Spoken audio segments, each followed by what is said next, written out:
Okay, thanks. Yeah. This our second guy is also somebody in the same vein. Somebody who was at the club for 11 years, and who at various points did some incredible things on the park. Would you welcome up, please, Scott Thomson.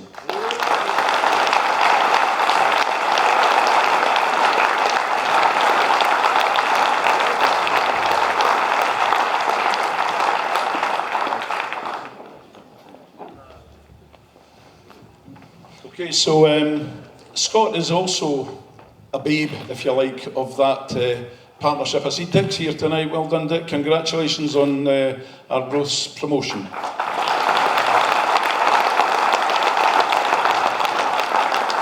Scott was also brought in by Bert and Dick, and on the 6th of July 1998 to be precise, and he stayed for 11 years.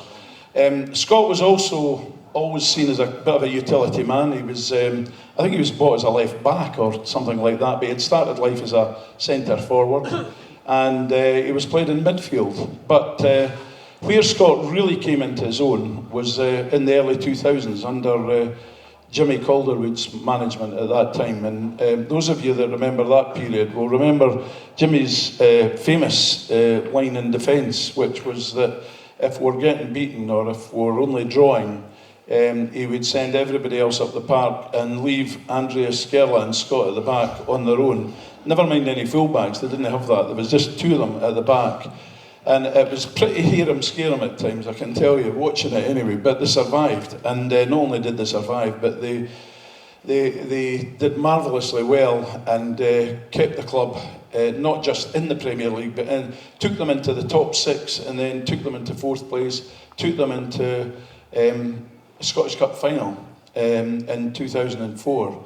The sad thing for Scott is he missed that through injury.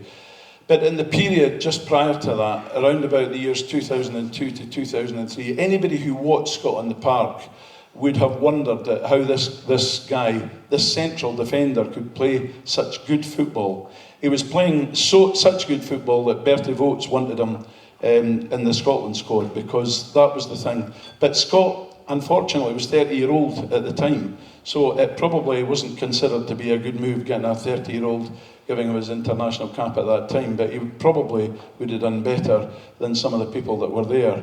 There were some interesting statistics around at that time from Opta. Opta do all these sort of stats, and Scott won something like 95% of tackles. It was just incredible, and that was about his ability, his balance, but his ability to read the game and his ability to turn defence into attack, because Scott wasn't just a defender, but he could dribble fantastically well with the ball. So 1 minute we were in defence, and then Scott would do a mazy run through the field, and he'd get to the other end.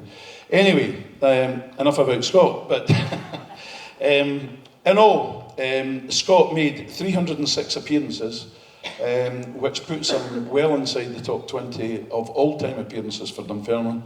He scored 22 goals.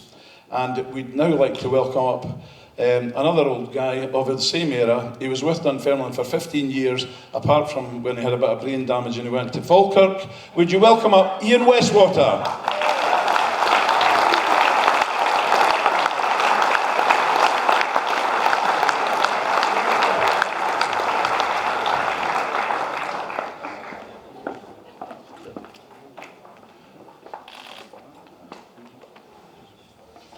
Right, Scott, just a quick word. As Duncan was saying there, you had your testimonial, I should say, against Manchester United. We'll get to that in a wee second. But a personal highlight that you can pick out from your time at Dunfermline?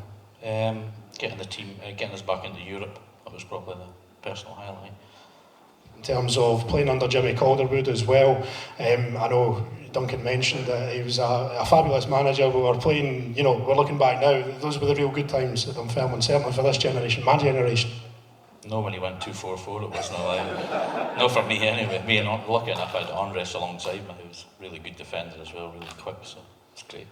Wesley, if I can just grab a quick word with you.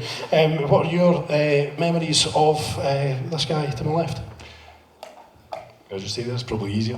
Me and Scott actually only overlap for about 18 months, but what I would say about Scott, which Duncan didn't mention earlier on, is there was a reason that Jimmy recognised that he could leave Scott and Andreas at the back, was Scott's one of the quickest players you'll come across. He never gets the credit for that, but nipper by name and nipper by design. But one of the things I would say, that there's another wee thing that I would like to say about these, both Stuart and Scott. One, yeah, they're real Dunfermline men, but I think they don't get the credit they deserve because they were a bit. I mean, Scott came as a centre midfield player. He played up front. He was left back, right back. To me, sweeper was a great position because you used to go into the midfield as well. So underrated because of your utility. But I think the thing that I would say, you were a born leader as well. And the other thing that he used to kill me every day in training because he used to put them in the top corner virtually every time he hit a ball. A fantastic striker of the ball. So just generally a really, really good player and a very underrated player in my opinion. Yeah, I think that's round of applause. I think that's my memories of Scott as well. And Ian, if you'd like to hand over the accolade to Scott, so our second.